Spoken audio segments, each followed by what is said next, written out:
හොඳයි එහෙනම් අද අපි සූදානම් වෙන්නේ ඔබේ පුරවැසි අධ්‍යයන විෂයේ දෙවන පාඩම දෙවන කොටස කතා කරන්න. ඒ තමයි ආණ්ඩුවේ විවිධ ස්තර පිළිබඳව අපි පළවෙනි කොටස කතා කරා. මම හිතනවා ඔබ මේ වීඩියෝ නරඹන්න නැති කියලා. ඒ දැනුමත් එක්ක තමයි අපිට මේ දෙවන කොටස ආරම්භ කරන්න වෙන්නේ. ඔබට යම් මේකින් බලන්න බැරි වුණා නම් අපි පහත සඳහන් කරන්නම් මේ ලින්ක් එකේ ඔස්සේ ගිහිල්ලා ඒ පාඩම නරඹලා ඒ දැනුමත් එක්ක ඔබ මේ දෙවන කොටස සඳහා සම්බන්ධ වෙනවා නම් මේ පාඩම සවිස්තරව ඔබට දැනගන්නට අවස්ථාව ලැබේවි. එහෙනම් අපි ආරම්භ කරමු. පුරවැසි අධ්‍යයනයේ 11 වසර ශී දෙවන පාඩම ආණ්ඩුවේ විවිධ ස්තර කියන පාඩමේ පළාත් සභා සහ පළාත් පාලන ආයතන සම්බන්ධයෙන් කතා කරන කොටස. හොඳයි අපි ඊට එන්න ප්‍රථම විශේෂයෙන්ම ලංකාවේ බලය බෙදීම පිළිබඳව යම් අදහසක් ඔබ දැනගත යුතුයි. ඇත්තටම මේ පළාත් පාලන ආයතන හරහා සිද්ධ වෙන්නේ දේශපාලන බලය ප්‍රාදේශීයව බෙදලා දෙන එක. ප්‍රාදේශීයව යම් යම් ආයතන පිහිටවල ඒ ආයතන වලට දේශපාලන බලය ක්‍රියාත්මක කරන්න දීලා සංවර්ධන ක්‍රියාවලිය වේගවත් කරන එක තමයි මේකෙන් සිද්ධ වෙන්නේ. කොහොම නමුත් අපි බලමු මේ ක්‍රියාවලිය ලංකාවේ ඇතුලේ කොහොමද සිද්ධ වෙන්නේ කියලා. බලය බෙදීම පිළිබඳව අපිට වැදගත් වෙන්නේ ලංකාව ඒකීය රටක් විදිහට මේ බලය බෙදලා තියෙන නිසා. අපි පළවෙනි කොටසේදී ඉතා හොඳින් අධ්‍යයනය කරා බලය බෙදලා තියෙනවා නම් ඒ ආණ්ඩු ක්‍රමය සංධී ආණ්ඩු ක්‍රමයක් වෙනවා කියලා. එතකොට එහෙමනම් මේ ඒකීය රටක් වෙච්ච ලංකාවේ බලය බෙදීම ගැන අපි කතා කරන්නේ කොහොමද? මේකත් ඔබ යම් විදිහක අවබෝධයක් ඇතුව දුවේ පුතේ අධ්‍යයනය කරන එක හොඳයි. ඒකීය රාජ්‍යයන් තුල යම් බලය බෙදීමක් තිබෙනවා. ලංකාවේ ඒකීය රාජ්‍ය, ඒ ඒකීය රාජ්‍ය තුල බලය සුළු වශයෙන් විමධ්‍යගත කරලා සුළු වශයෙන් බෙදලා තියෙනවා. එහෙම බෙදෙන එකයි සංධීය රාජ්‍යවල සම්පූර්ණ බලතල ප්‍රාන්ත රාජ්‍යවල බෙදලා දෙන එකයි පුතේ දෙකක්. ඒක නිසා අපි අද කතා කරන ඒකීය රාජ්‍යයක් තුල ලංකාවේ බලය බෙදීම මද වශයෙන් සුළු වශයෙන් යන්නම් බලතල ප්‍රමාණයන් ප්‍රාදේශීය සංවර්ධන කටයුතු වලට බෙදලා දීලා තියෙනවා කියන කාරණය ඔබ මතක තබා ගත යුතුයි. ඒ නිසා මේ බලය බෙදීම නිසා මේ ආණ්ඩු ක්‍රමය සංධීය ආණ්ඩු ක්‍රමයක් නොවන බවත් ඔබ දැනගත යුතුයි. ඒකීය රාජ්‍යයන් තුලත් යම් යම් බලය බෙදී යෑම බලය වෙන් කරලා කටයුතු කිරීම ප්‍රාදේශීය සංවර්ධන ක්‍රියාවලිය වේගවත් කිරීම සඳහා සිදු කරන බව ඔබ දැනගත යුතුයි. එතකොට අපි වර්තමානය ගැන කතා කරන්න කලින් ලංකාවේ බලය බෙදීම පිළිබඳව ඉතිහාසය පිළිබඳවත් පොඩි අවබෝධයක් ලබා ගැනීම හරිම වැදගත්. අපිට එහෙම ඒවා අපේ ඉතිහාසය තුල තියෙනවද? පැහැදිලිවම අපිට එහෙම ඒවා අපේ ඉතිහාසය තුල තියෙනවා.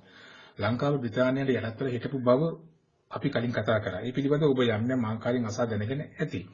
කොහොම වුණත් ඒ කාලයේදී විශේෂයෙන්ම ඩොනමෝර් ආණ්ඩුක්‍රම ප්‍රතිසංස්කරණය පිළිබඳව අපිට මෙහිදී කතා කරන්න අවශ්‍ය වෙනවා. ඒකට හේතුව තමයි ලංකාවේ බලය බෙදීම සහ වෙනත් කාරණා සම්බන්ධයෙන් බ්‍රිතාන්‍ය යුගයේදී ඇතිවෙච්ච තම වැදගත්ම ආණ්ඩුක්‍රම ප්‍රතිසංස්කරණයක් තමයි ඩොනමෝර් ප්‍රතිසංස්කරණ. අපි දන්නවා අපි සම්බන්ධයෙන් කතා කරලා තිබෙනවා. විශේෂයෙන්ම සර්වජන ඡන්ද බලය වගේම ඒ වගේම තමයි අපිට මේ කාරණේදී වැදගත් වෙනම කොටස තමයි මේ ප්‍රාදේශීයව නියෝජිතයන් බෙදලා පළාත්බද නියෝජනයත් මුල් වලට කතා කරන්නේ ඩොනමෝර් ආණ්ඩුක්‍රම ව්‍යවස්ථාව යටතේ. ඒක නිසා අපිට මේ බලය බෙදීම පිළිබඳව මුල්ම ඉඟිය මුල්ම දැනගැනීම මුල්ම අවස්ථාව අපිට හම්බ වෙන්නේ මේ ඩොනමෝර් ආණ්ඩුක්‍රම ප්‍රතිසංස්කරණය යටතේ. ඒ යටතේ ප්‍රාදේශීය නියෝජිතයන්ව වෙන් කරලා ඒ ප්‍රාදේශීය නියෝජිතයන්ට බලය ලබා දෙනවා දේශපාලන ක්‍රියාකාරකම් සඳහා. ඒ කියන්නේ පළාත් වලට පළාත්බද නියෝජනයක් විදිහට මහජන මන්ත්‍රීවරුන් පත් කරලා ඒ පුද්ගලයන් හරහා මන්ත්‍රීවරුන් හරහා මහජන නියෝජිතයන් හරහා ප්‍රාදේශීයව සංවර්ධන ක්‍රියාවලිය වේගවත් කරන්න ඕන් කටයුතු කරලා තියෙනවා. ඒකට අපිට ඒක තමයි අපිට හම්බෙන්නේ පළවෙනි අවස්ථාව. ඊළඟට 1945 දී ගෙනෙන සෝල්බරි ආණ්ඩුක්‍රම ප්‍රතිසංස්කරණය පිළිබඳව. ඒක 1947 ක්‍රියාත්මක වෙනවා. නමුත් සෝල්බරි කමිෂන් එක කටයුතු පටන් ගන්න 1945 දී. මෙන්න මේකෙදිත් අපිට මේ බලය බෙදීම සම්බන්ධයෙන් වැදගත් කාරණා ධර්මයක් ලැබෙනවා. විශේෂයෙන්ම ආණ්ඩුකාරවරයාගේ පත්කිරීම වෙනුවට මහජන ඡන්දයේ නියෝජිතයන් පත් කර ගැනීම සඳහා ප්‍රථම වතාවට ඩොනමෝර් ක්‍රමයෙන් ලබා තිබූ අවස්ථාව මේ සෝල්බරි ක්‍රමයේ යටතේ වඩාත් වැඩි කරනවා. ඒක වඩාත් ප්‍රබල කරනවා. ඒ වගේම තමයි රාජ්‍ය මන්ත්‍රණ සභාව අපි නූතන කතා කරන පාර්ලිමේන්තු ක්‍රමවේදය පිළිබඳව වැඩි විශ්වාසයක් තිබෙතිලා නියෝජිතයන් ප්‍රමාණය වැඩි වශයෙන් අරගෙන ප්‍රාදේශීය වශයෙන් මේ දේශපාලන බලය බෙදා හැරීම සම්බන්ධයෙන් ඔවුන් කටයුතු කරනවා. එතකොට අපිට ඉතිහාසය තුල ඩොනමෝර් ප්‍රතිසංස්කරණ සහ අනෙක් පැත්තෙන් සෝල්බරි ප්‍රතිසංස්කරණ තාම වැදගත් කියන කාරණේ මම මේදී පැහැදිලි කරේ. ඒ වගේම තමයි අපිට අපේ ඉතිහාසය තුල තවත් වැදගත් සම්දිස්ථානයක් ඇති වෙන්නේ 1956 දී. 1956 දී සිංහල භාෂාව රාජ්‍ය භාෂාව බවට පත් කරනවා. ඒ ශ්‍රී ලංකාවේ රාජ්‍ය භාෂාව සිංහල භාෂාව බවට පත් කළාට පස්සේ මේ පත් කිරීමත් එක්කම මේ ගණන් ගැනීමත් එක්කම මේ ක්‍රියාවලියත් එක්කම ලංකාවේ විවිධ ජාතීන් අතර එක්තරා විදිහක සසුන්තාවයක් ඇති වෙනවා. විශේෂයෙන්ම ලංකාවේ දෙමළ ජනතාව අතර දෙමළ භාෂාව කතා කරන ජනතාවට යම් අසාධාරණයක් සිද්ධ වුණ බව විශ්වාස කරමින් ඔවුන් ඉල්ලීම් කරනවා මේ යටතේ යම් නිශ්චිත බලය බෙදීමක් අපිට ලබා දෙන්න කියලා. එෙහිදී අපිට බණ්ඩාරනායක චෙල්ලෝනායකන් ගිවිසුම 1956 දී කතිකා වෙන 57 දී කතිකා වෙන 1957 දී කතිකා වෙන බණ්ඩාරනායක චෙල්ලෝනායකන් ගිවිසුම පිළිබඳව අපිට එෙහිදී කතා නොකරම බෑ. ඇත්තට මේකටම මූලික අවස්ථාව සැලසෙන්නේ සිංහල භාෂාව රාජ්‍ය භාෂාව කිරීම කියන කාරණේ පිළිබඳව ඔබ අවබෝධය තබා ගත යුතුයි. 1957 දී බණ්ඩාරනායක චෙල්ලෝනායකන් ගිවිසුම පිළිබඳව අපිට මෙහිදී වැදගත් සම්දිස්ථානයක් වෙනවා. එතකොට මේ කාරණය දිගින් දිගටම කරගෙන යන්නට සිංහල ජනතාව තුළින් අවස්ථාව ලැබෙන්නේ නැහැ. ගිවිසුම අත්සන් කරලා ගිවිසුම අත්සන් කරලා මාස 3ක්වත් ඉක්ම යන කලින් විවිධ බලපෑම් මත මේ ගිවිසුම ඒකපාර්ශවිකව රජයේ පාර්ශවයේ මේ ගිවිසුම අවලංගු කරලා කටයුතු කරන්න සිද්ධ වෙනවා.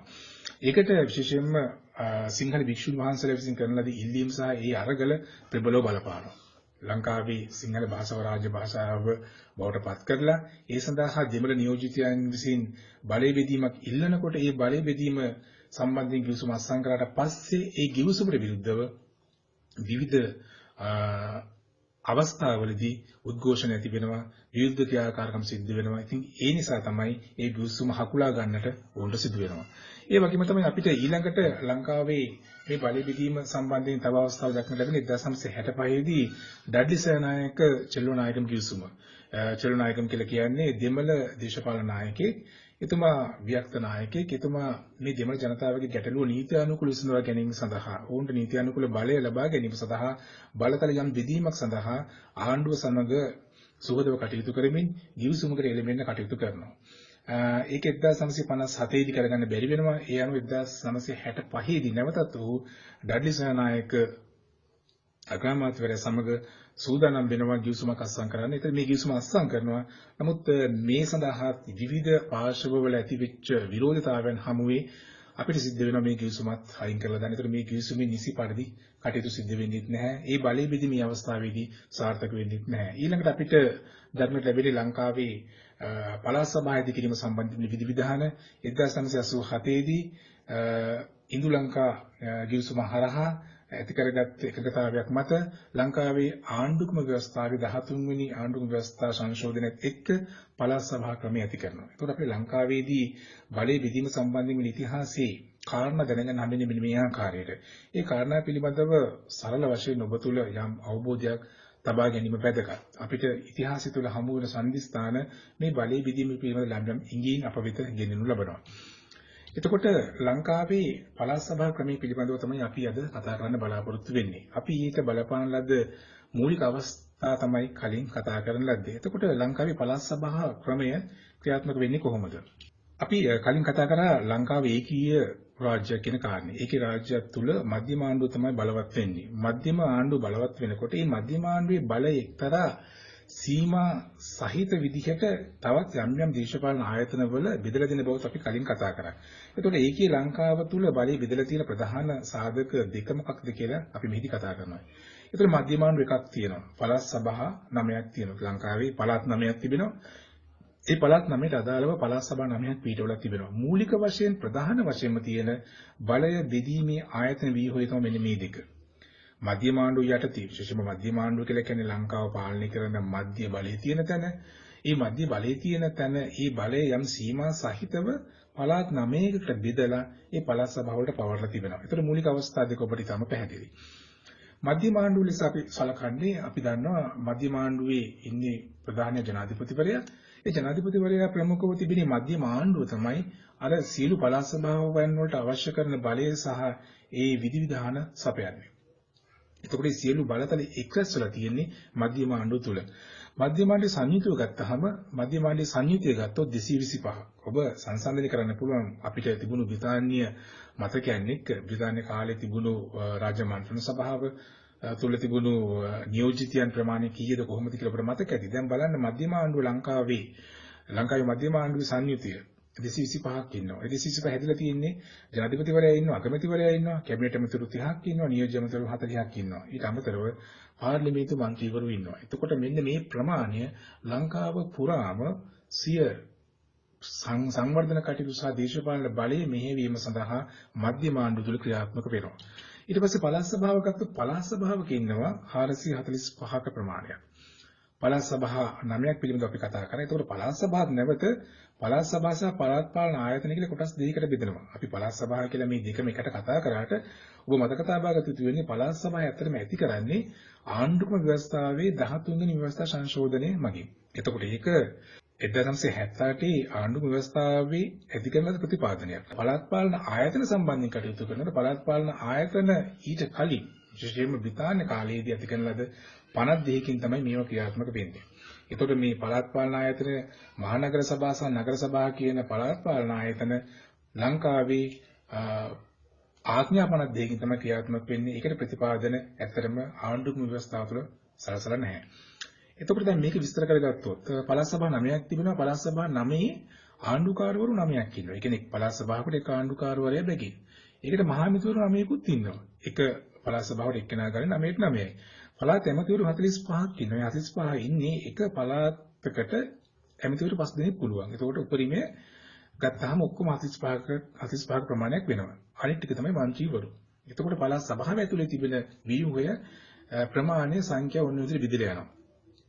පළාත් පාලන ආයතන වල ලංකාවේ 337ක් නියෝජිතයන් ඉන්න බව තමයි සඳහන් වෙන්නේ.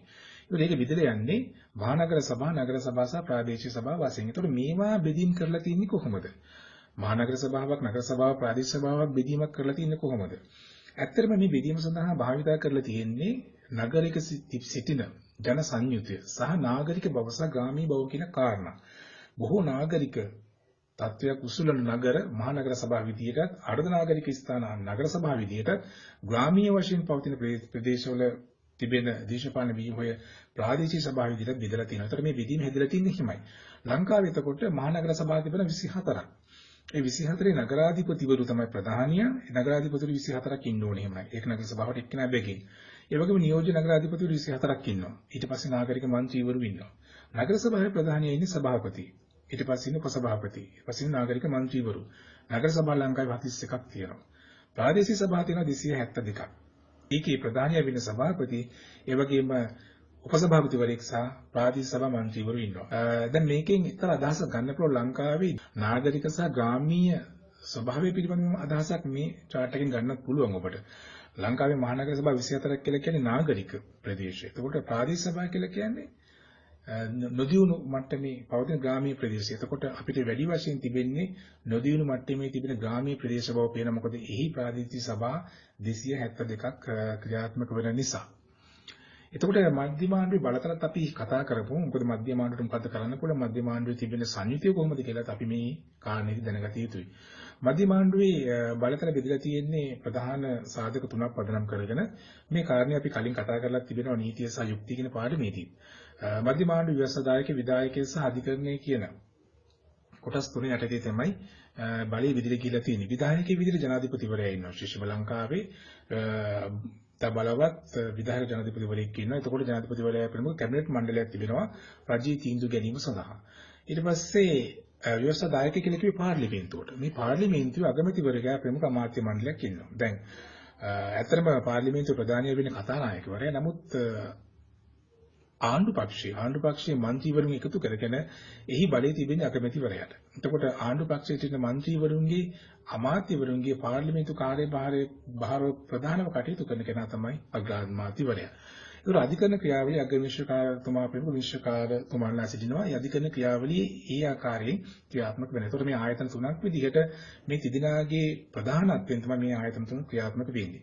ජනාධිපතිවරයාට තිබෙන විෂයන් අපි දක්වා තිබෙනවා රාජ්‍ය සේවය, රාජ්‍ය ආරක්ෂාව, රාජ්‍ය මූල්‍ය කටයුතු, විදේශ කටයුතු, ව්‍යවස්ථාදායක බලය, අධිකරණ බලය, නියෝග සාහඥා පැනවීම කියන කාරණා. ඒ කියන්නේ විවිධ ආයතන වලට, විවිධ දේශපාලන සංවිධාන වලට, රාජ්‍ය ආයතන වලට, දෙපාර්තමේන්තු සංස්ථා වලට ඒ කටයුතු කිරීම සම්බන්ධයෙන් නීති බනවන්න ඒ කියන්නේ ඍජු බලය ජනාධිපතිවරයාට තියෙනවා කියන කාරණේ තමයි මේදී පැහැදිලි කරන්නේ. දැන් ව්‍යවස්ථාදායක විදිහට මොකක්ද මේ කාර්යභාරය? ප්‍රධාන කාර්යය තමයි ව්‍යවස්ථාදායකයේ නීති සම්පාදනය කරන එක අපි කලින් කතා කරලා තියෙනවා.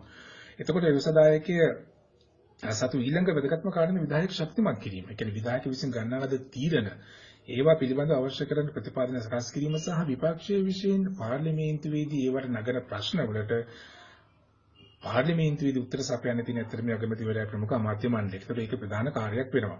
ඒ වගේම ආණ්ඩුවේ තියෙන ක්‍රියාත්මක කිරීම විශේෂයෙන්ම ආණ්ඩුව විසින් ගන්නා කැබිනට් මණ්ඩලය විසින් ගන්නා තීරණ ජනාධිපතිවරයා විසින් ගන්නා තීරණ ක්‍රියාත්මක වෙන්නේ ඒකට මුදල් සම්පාදනය කරගන්නේ සම්බන්ධයෙන් අවශ්‍ය කරන නීති සම්පාදනය කරගන්නේ මේ ව්‍යවසායකය තුලින්.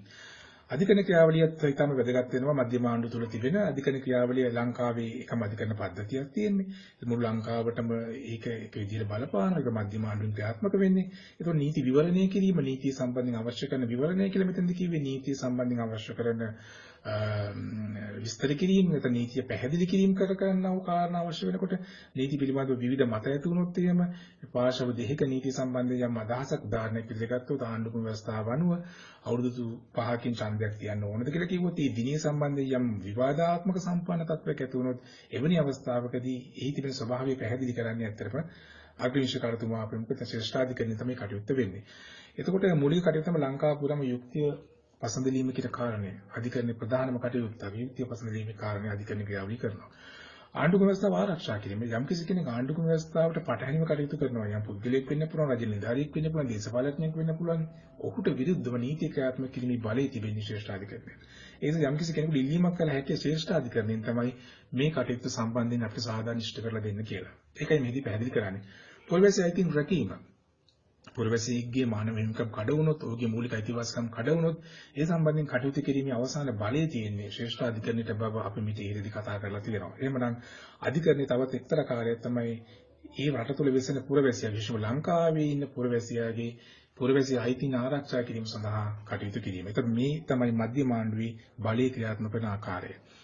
පළාත් සභාවේ බලතලත් මේ විදිහට බෙදලා තියෙනවා. පළාත් සභාවේ මේ ලයිස්තු තුනක් තියෙනවා. මේ කාරණා ඔබ එක්තරා විදිහකට මතක තබා ගත යුතු වෙනවා කාරණා වශයෙන්. මොකද ශිෂ්‍යම පළාත් සභාවේ බලය බෙදීම සම්බන්ධයෙන් තියෙන මේ ලයිස්තු තුන පිළිබඳව අවස්ථා කිහිපයකදීම සාමාන්‍ය විභාගයෙන් ඔබ විමසලා තියෙනවා. එතකොට පළාත් සභාවේ ලයිස්තු තුනක් සම්බන්ධයෙන් තමයි කතා කරන්නේ. පළවෙනි ලයිස්තුව පළාත් සභා ලයිස්තුව. ඒකේ පළාත් සභාවට තියෙන බලය සම්බන්ධයෙන් කතා කරනවා. දෙක සංයුක්ත ලයිස්තුව. මේකෙදි කතා කරන්නේ මධ්‍යම ආණ්ඩුවට තියෙන බලතල. තුන සමගාමී ලයිස්තුව. සමගාමී ලයිස්තුවද කතා කරන්නේ මධ්‍යම ආණ්ඩුව සහ පළාත් සභාවට සමසේ තියෙන බලතල මොනවද කියන කාරණේ පිළිබඳව. මේ එකින් එක බැලුවොත් පළාත් සභාවට තියෙන බලය තමයි මේ දක්වලා තියෙන්නේ. විශේෂයෙන්ම පළාත් සභාවේ ක්‍රියාකාරීත්වය ප්‍රධාන තේමා තුනක් යටතේ ක්‍රියාත්මක වෙනවා කියන එක ඔබ ඉතා හොඳින් මතකයේ තබා ගත යුතුයි. එකක් තමයි පොදු මන්මාවත්, මහජන සෞඛ්‍ය සහ පොදු උපයෝගිතා. පොදු උපයෝගිතා කියලා මෙතන කියන්නේ මිනිසුන්ගේ එදිනදා ජීවිතයට අවශ්‍ය කරන සෞඛ්‍ය පහසුකම් වෙන්න පුළුවන්, කසල බැහැර කිරීම සම්බන්ධයෙන් වෙන්න පුළුවන්, සනීප ආරක්ෂක කටයුතු වෙන්න පුළුවන්, නැත්නම් ඔවුන්ගේ විනෝද සහ ක්‍රීඩා කටයුතු වෙන්න පුළුවන්. මෙන්න මේ මිනිසුන්ගේ අවශ්‍යතාවයන්ට ඕන කරන විදිහේ පහසුකම් සැපයීම තමයි මෙහිදී පොදු උපයෝගිතාව කියලා පැහැදිලි කරන්නේ. දැන් ඔබට පැහැදිලි වෙනවා මේකේ ලොකු ප්‍රමාණයක් තිබෙන පළාත් සභාවට තියෙන බලතල. පළාත් රාජ්‍ය සේවය, පළාත් සෞඛ්‍ය, පළාත් මහාමාර්ග, පළාත් අධ්‍යාපන, පළාත් කෘෂිකර්ම, පළාත් මහාධිකරණ කටයුතු, ඊට පස්සේ විදුලිය, උයන් ක්‍රීඩා පීඩි, ජල සම්පාදනය, ඒ වගේම කසල බැහැර කිරීම මෙන්න මේ වගේ විශාල ප්‍රමාණයක් තිබෙනවා. එතකොට මේ රාජ්‍ය සේවයේ කොටස් දෙකක් යටතේ තියෙන බවක් දැන් මේක ඔබට පැහැදිලි වෙන්න ඕන. ඒක කොටසක් ඉන්නවා මධ්‍යම ආණ්ඩුවේ කටයුතු කරන රජයේ සේවකයන්. තව කොටසක් ඉන්නවා පළාත් සභාවේ පත්වීම් ගත්ත පළාත් සභාවේ යටතේ පඩි ලබන පළාත් සභාවෙන් පාලනය වෙන ආධිනදාරින් ඉන්නවා. සෞඛ්‍ය කොටස් දෙකක් තියෙනවා. ඉතින් ප්‍රධාන වශයෙන් ජාතික වශයෙන් වැදගත් මහ රෝහල් වල වගේම ප්‍රාදේශීය වශයෙන් තිබෙන පළාත් වල තිබෙන කුඩා රෝහල්, ග්‍රාමීය රෝහල් නඩත්තු කරන්නේ ඒවට අවශ්‍ය කරන ප්‍රතිපාදන ලබා දෙන පළාත් සභාව තුලින්. එතකොට මේ දෙපැත්ත පිළිබඳව ඔබ ප්‍රායෝගිකව යම් අවබෝධයක් ලබා ගන්න ඕන. අපි අපේ ප්‍රදේශය තුල ක්‍රියාත්මක වන සමහර ආයතන තියෙනවා මධ්‍යම ආණ්ඩුවට අයත් ඒවා, සමහර ආයතන තියෙන පළාත් සභාව තුල ක්‍රියාත්මක වෙන අධ්‍යාපනයත් එහෙමයි. කුඩා පාසල් පළාත් සභාවෙන් තමයි අධීක්ෂණය වෙන්නේ. ප්‍රධාන ජාතික පාසල් තියෙන මධ්‍යම ආණ්ඩුවෙන් ක්‍රියාත්මක වෙන්නේ. කෘෂිකර්මයේ මහාමාර්ගත් තියෙනවා. මහාමාර්ග ඒ ශ්‍රේණියේ ජාතික වශයෙන් තිබෙන මහාමාර්ග පද්ධතිය මධ්‍යම ආණ්ඩුව යටතේ සංවර්ධනය වෙනවා. වගේම ග්‍රාමීය වශයෙන් ඇතුළේ තිබෙන කුඩා පාරවල් ඒව සංවර්ධනය කිරීම මේ පළාත් සභාවට පැවරලා තිබෙනවා කියන එක ඔබ මෙහිදී දැනගත යුතුයි. මෙහිදී පොදුවේ දැනගන්න ඕන සංවර්ධන ක්‍රියාවලිය මේ අංශ දෙකෙන්ම ගමට ගෙනල්ලා ඈත පළාත් වලට අරගෙන ගිහලා වේගවත් කිරීම තමයි මෙහි ප්‍රධාන අරමුණ වෙලා තියෙන්නේ. දැන් සංයුක්ත ලයිස්තුව කියලා කියන්නේ මේක වහලා තියෙන්නේ. මේක කිසිම අවස්ථාවක පළාත් සභාවට පාවිච්චි කරන්න බෑ. ඒක මධ්‍යම ආණ්ඩුව සතු විශේෂ බලතල මොනවද? ජාතික ආරක්ෂාව, විදේශ කටයුතු, විදේශ මූල්‍ය ප්‍රතිපත්ති, ආගමික විගමන සහ ජන සංඛ්‍යාලේඛනයේ ජාතික ආරක්ෂාව සම්බන්ධයෙන් පොලිසිය බඳවා ගන්නේවා, ආමික බඳවා ගන්නේවා, හමුදාව බඳවා ගන්නේවා, ඊට අවශ්‍ය කරන තීරණ ගන්නේවා, යුද උපකරණ මිලදී ගැනීම මේ සියල්ල තියෙන ජාතික ආරක්ෂාව සම්බන්ධ ක්‍රියාවලිය සම්පූර්ණයෙන් තියෙන මධ්‍යම ආණ්ඩුව සතුව. විදේශ කටයුතුත් එහෙමයි. විදේශ ප්‍රතිපත්තීන්, විදේශ රාජ්‍යයන් සමග ඇති කර ගන්නා වූ ගිවිසුම් මේවා විදේශිකයන් ලංකාවට ගෙන්වා ගැනීම වෙන්න පුළුවන්. විදේශ මූල්‍ය වත්කම් එකතු කර ගැනීම වෙන්න පුළුවන්. ඩොලර් ගෙන්වා ගැනීම වෙන්න පුළුවන්.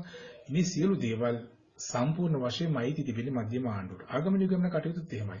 නේද? කෙනෙකු විදේශ ගමන් බලපත්‍ර සකස් කරන්න, ඒ විදේශ ගමන් බලපත්‍ර වලට අදාළ කරන නීතිමය ලියවිලි සකස් කරන්න මේ සම්පූර්ණ බලය මධ්‍යම ආණ්ඩුව සතුව තියාගෙන තිබෙනවා. ජනහා සංඛ්‍යාලේඛන කටයුත්තත් එහෙමයි.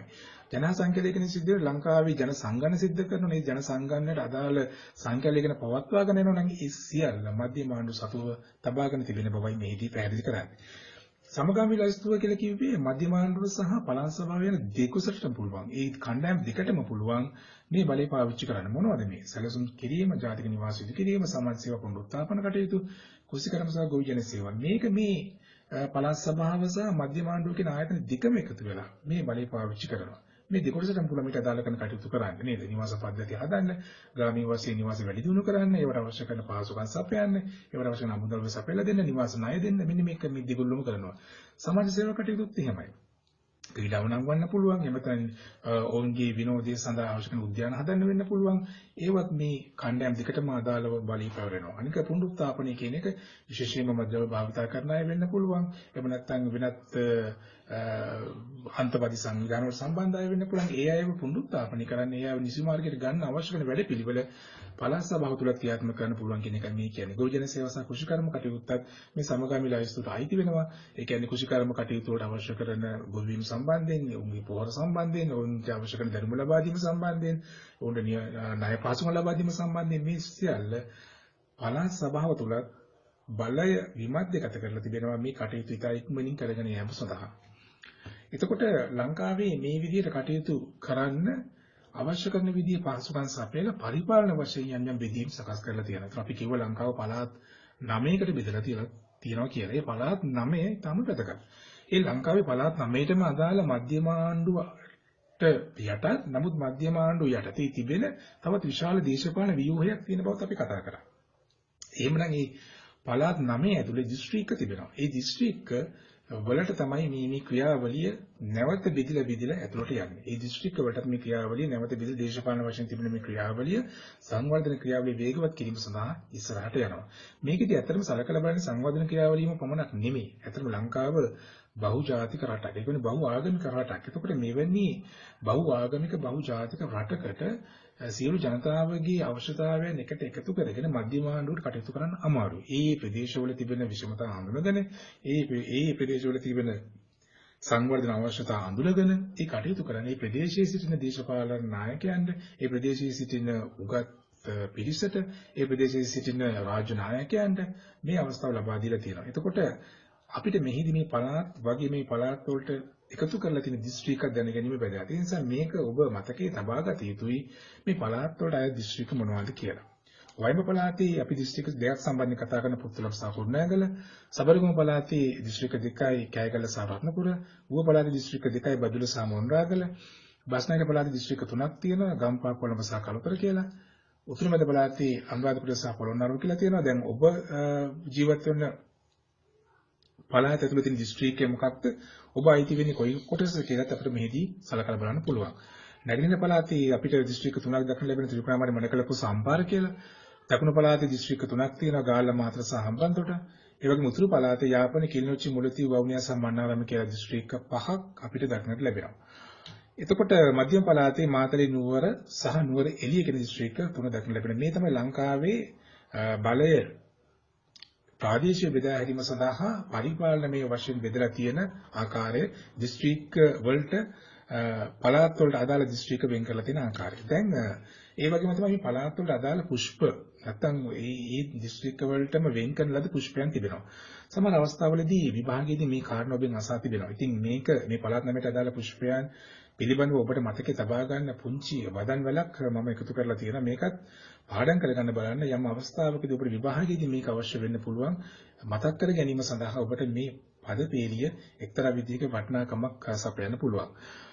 උතුරු මැදට ඇසරය වයඹට හිමිමල ඇට්ටීරිය ඌවට ගුරුළු රාජය උතුරට හිමිමල වල්පිච්චය සබරගමුව වෙසක් මලයි බස්නාහිර සුදු නිලුම්ය නැගෙනහිරට ගොඩමානෙල් මහරත්මල කඳුකරේය බෝවිටියා හීන් මලයි දකුණු ලකට මවන සිරිය.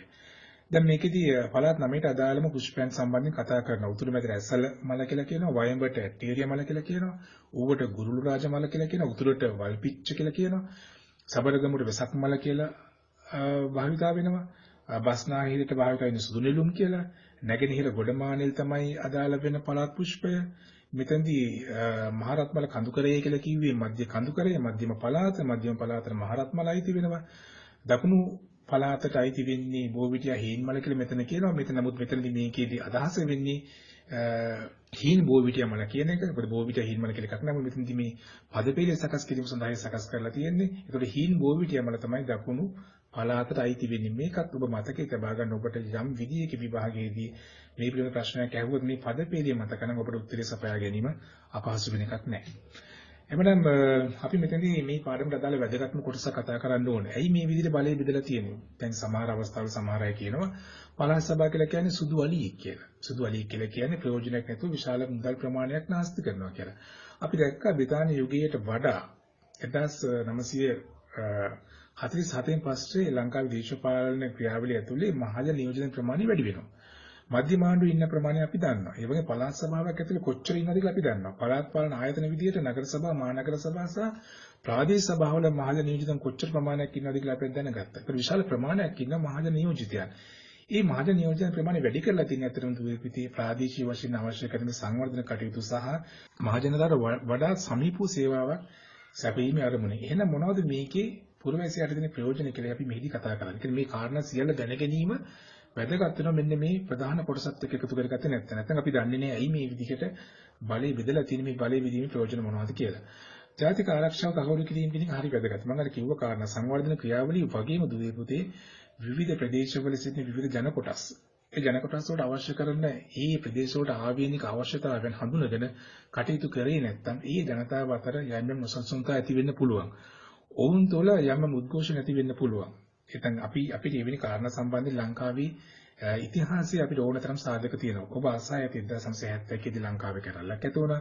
1989 ලංකාවේ කැරැල්ලක් ඇති වුණා. ඒ වගේම 1983 ලංකාවේ යුද්ධයක් ඇති වුණා. වාර්ගීය යුද්ධයක් ඇති වුණා. යුද්ධය දිගු කාලයක් අවුරුදු 30කට ආසන්න කාලයක් ඇදලා ගියා. මම හිතන්නේ ඔබ නම් එහි යම් අවස්ථාවන්ට ලක් වෙච්ච පිරිස් නෙමෙයි. ඔබේ දෙමව්පියන් මේ සම්බන්ධව මතකයක් තිබෙනවා. යුද්ධයක අත්දැකීම් සම්බන්ධයෙන්. ඒ නිසා ඒවා නවත්වා ගැනීම තමයි මේ ප්‍රාදේශීය සභා පළාත් සභා කියන කාරණා ඇති කිරීමේ ප්‍රධානතම කර්තව්‍යය. මේ බලය ප්‍රාදේශීයව බෙදන්නේ ජාතික ආරක්ෂාව තහවුරු කරනවා කියන කාරණයට.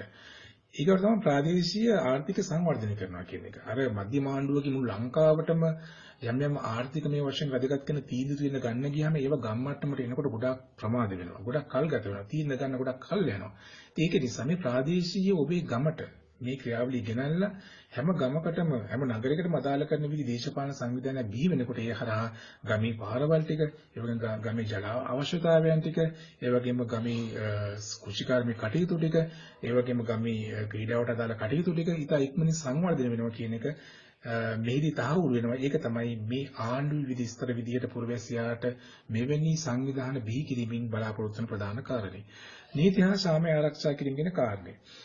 ඕනෑම ප්‍රශ්නයක් විසඳා ගැනීම සඳහා නීත්‍යානුකූල ක්‍රමවේදයක් තිබෙනවා. ඒ නීත්‍යානුකූල ක්‍රමවේදය ඉටු කර ගැනීම සඳහා රාජ්‍ය යාන්ත්‍රණයක්, රාජ්‍ය පරිපාලනයක් තියෙන්න ඕන. එතකොට මේ පළාත් සභා සහ පළාත් පාලන ආයතන තුලින් මිනිසුන්ගේ අවශ්‍යතාවයන් ගහක් කපා ගන්න ඕන වෙනකොට, තමන්ගේ වත්තේ ලිඳක් කපා ගන්න අවශ්‍ය වෙනකොට, ඒ වගේම තමන්ගේ නිවසක් ඉදි කර ගන්න අවශ්‍ය වෙනකොට, ඒ සියල්ල ඉටු කර ගැනීම සඳහා අවශ්‍ය කරන නීත්‍යානුකූල යාන්ත්‍රණය දුවේ පුතේ මේ හරහා සිද්ධ වෙනවා.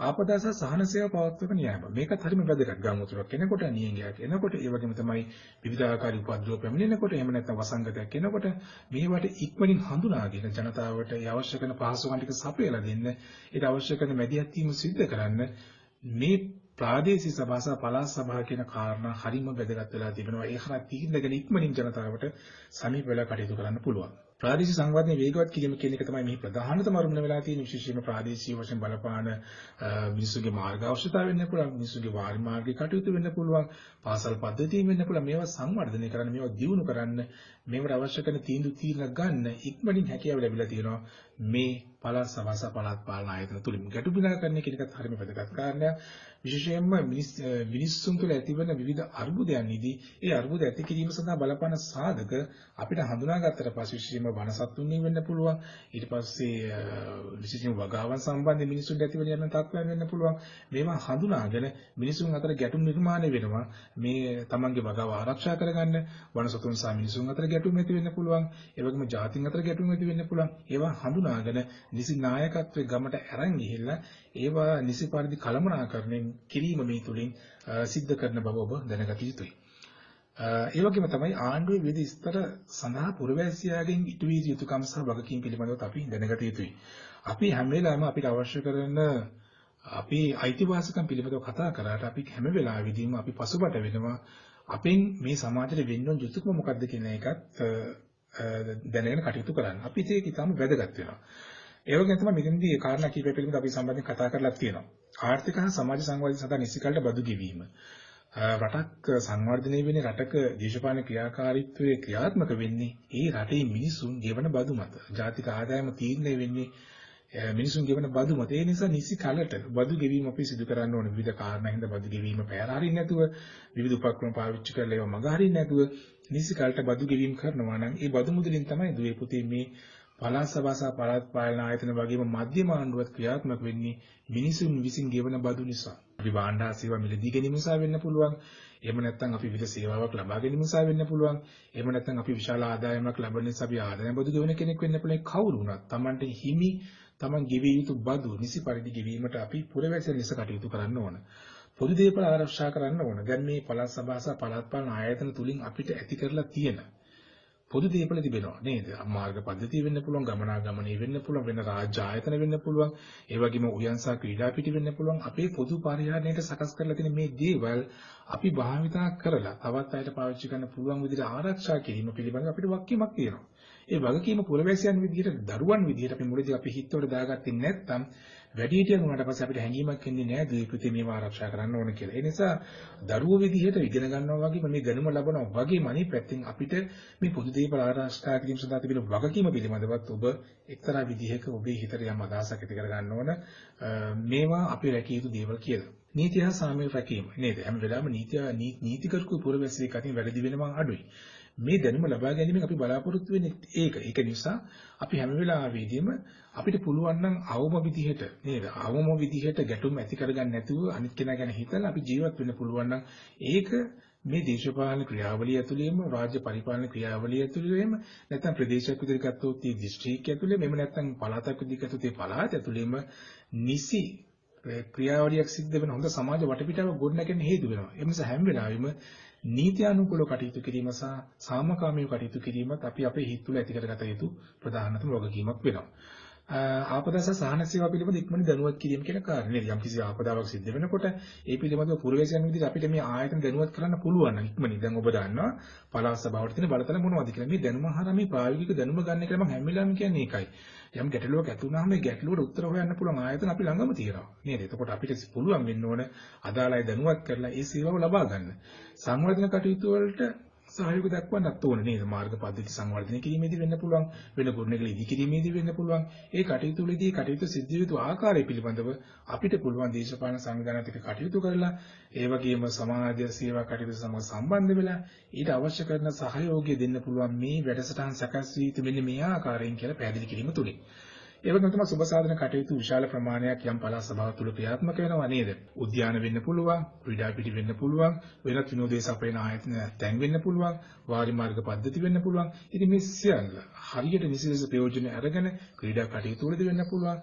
මේ සියල්ල තුලින් අපි නිසි ප්‍රයෝජන ගත්තේ නැත්නම් ජාතික ධනයේ විදිහට වේදම් කරන මුදල් කිසිදු ප්‍රයෝජනයක් නැතුව දුවේ ඒවා අපත යනවා. ඒක නිසා එසේ සිදු නොවි ඒවා නිසි පරිදි ක්‍රියාවේ යොදවලා කටයුතු කරන්න පුළුවන් වගකීම තියෙන අපි අතේ. නේද? අපිට කියන්න පුළුවන් අපේ අතේ යන්නේ නැති නිසා, අපි අතින් වේදම් වෙන්නේ නැති නිසා අපිට ප්‍රශ්නයක් නැහැ කියලා. නමුත් පොදුවේ ගත්තොත් ඒවට පුතේ නැවත බදු ගෙවල වියදම් කරලා තියෙන අපි කියන කාරණේ ඔබ මෙහිදී සිහිපත් කරගත යුතුයි. ඉතින් මේකත් ඔබ ටිකක් අවධානයෙන් දැනගත යුතු කාරණයක්. පළාත් සභාවට ප්‍රායෝගික ගැටලු තිබෙනවා. දැන් පළාත් සභාව ඇති කරන්නේ විශාල බලාපොරොත්තුවක් එක්ක. විශාල බලාපොරොත්තුවක් එක්ක තමයි පළාත් සභාව බිහි කරන්නේ. ඒක පළාත් සභාව ක්‍රියාත්මක වීමේදී යම් ගැටලු සහගත තත්ත්වෙනුත් තියෙනවා.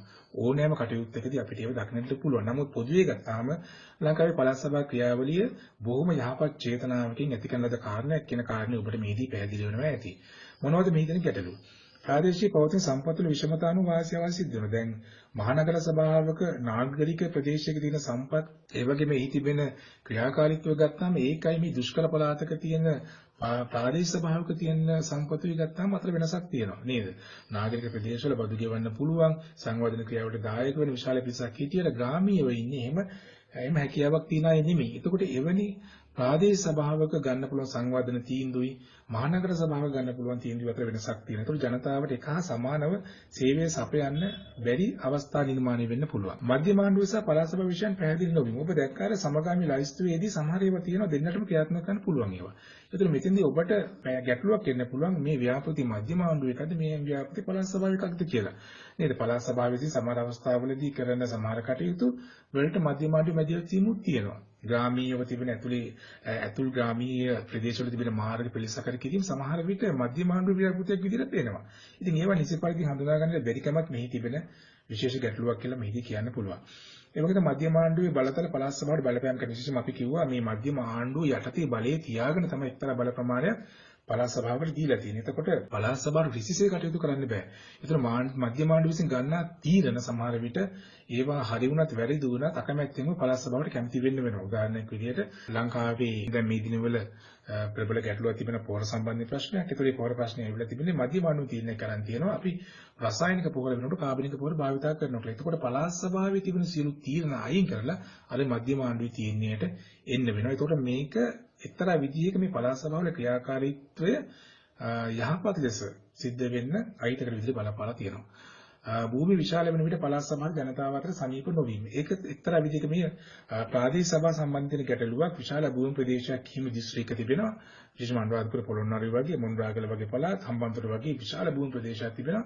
ඒකෝල එවැනි භූමි ප්‍රදේශයක් තිබෙන දිස්ත්‍රික්කවලට තිබෙන ප්‍රාදේශීය සභා ජනතාවට ක්‍රියාත්මක වෙන්න ජනතාව අතරට යන්න තියෙන අවස්ථාව අවම වෙනවා. මොකද භූමිය අතින් ගත්තාම විශාල කොටසක් නියෝජනය වෙන නිසා. ඒකට මධ්‍යම ආණ්ඩුව හා සමානවම මිනිසුන්ට ටික දුරස්ථභාවයක් මේකෙන් ඇති වෙනවා කියන කාරණේ මෙහිදී කියන්නේ අර ජනගහනය අධික භූමි ප්‍රදේශයෙන් අඩු ප්‍රදේශවලට මිනිසු සමීපව කටයුතු කරත් භූමි ප්‍රදේශයෙන් වැඩි වෙනකොට මිනිසුන් තමන්ගේ කටයුතු සිදු කර ගැනීම සඳහා පළාත් පාලන ආයතන වලට යොමු වීම අඩු බව තමයි දක්න ලැබෙන්නේ. මේකත් මෙහි තිබෙන ප්‍රායෝගික ගැටලුවක් කියලා අපිට හඳුනා ගන්න පුළුවන්. එවනම් මේ පළාත් සභාව සහ පළාත් පාලන ආයතන කියන විෂයට අදාළ මේ කොටස අපි සම්පූර්ණ කරා. ඒතකොට ඔබේ පාඩමේ දෙවන පාඩමට අදාළ කොටස් දෙකම මෙහිදී සම්පූර්ණ වෙන විශේෂයෙන්ම මේ වීඩියෝ එක හොඳින් බලන්න. ඊට අමතරව ඔබ තවත් මෙහා සම්බන්ධ තිබෙන වීඩියෝ බලන්න, පොතපත කියවන්න, ඒ හරහා හොඳ දැනුමක් ලබා ගන්න. ඒ දැනුම ඔබට හොඳ සාර්ථක උත්තරයක් පුරවැසියා දින විෂයට හොඳ උත්තරයක් විභාගෙදී ලියන්න ඔබට අවස්ථාව සැලසීවි. ඔබ මේ පිළිබඳව කරන අධ්‍යයනය වැඩි වෙන්න තමයි ඔබේ දැනුමේ පරාසය වැඩි වෙන්නේ. කොහොම වුණත් මේකට අදාළ ප්‍රශ්න කිහිපයකුත් අපි එකතු කරලා තිනවා. ඒකත් බලන්න. ඒකත් බලලා මේකේ ගැටලු සහගත තැන් සියල්ල නිරවුල් කරගෙන නිරවුල් මනසකින් යුතුව ඔබට විභාගෙට මුල් දෙන්න හැකියාව ශක්තිය ලැබේවා කියලා අපි ප්‍රාර්ථනා කරනවා. එහෙනම් ඔබට ජය.